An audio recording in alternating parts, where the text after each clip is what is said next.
विद्यार्थ्यांचं हित जपण्याच्या आणि परीक्षा प्रणालीची विश्वासार्हता बळकट करण्याच्या वचनबद्धतेचा पुनरुच्चार करत नीट पेपरफुटी प्रकरणी अधिक कठोर कारवाईची पंतप्रधानांची ग्वाही.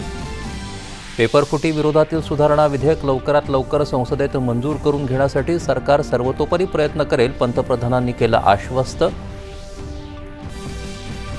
सीजेपी आंदोलक आणि केंद्र सरकार यांच्यात चर्चेची दुसरी फेरी. 3 मुख्य मागण्या आणि 5 सुधारणाविषयक सूचनांवर उद्या शिष्टमंडळाला देणार माहिती. जे पी नड्डा यांची माहिती.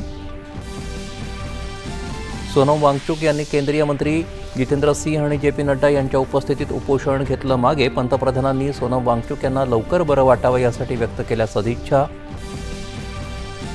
विविध अटींबाबतच्या प्रदीर्घ वाटाघाटींनंतर आणि देशात हिंसाचाराची शक्यता लक्षात घेऊन उपोषण मागे घेत असल्याचं सांगत शांतता राखण्याचं सोनम वांगचुक यांचं आवाहन. संसदेत 5व्या दिवशीही विरोधकांच्या गदारोळामुळे दोन्ही सदनांचं कामकाज सोमवारपर्यंत तहकूब.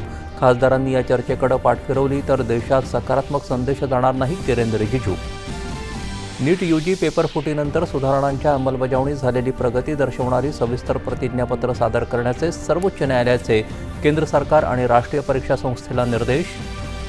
संबंधित न्यायालयाच्या पूर्वपरवानगीशिवाय न्यायालयीन कामकाजाचे ऑडिओ किंवा व्हिडिओ रेकॉर्डिंग पोस्ट करायला किंवा अपलोड करायला सर्वोच्च न्यायालयानं घातली बंदी. पाकव्याप्त जम्मू काश्मीरमधील दडपशाहीकडे संयुक्त राष्ट्रांनी दुर्लक्ष केल्याबद्दल भारताने व्यक्त केली नाराजी.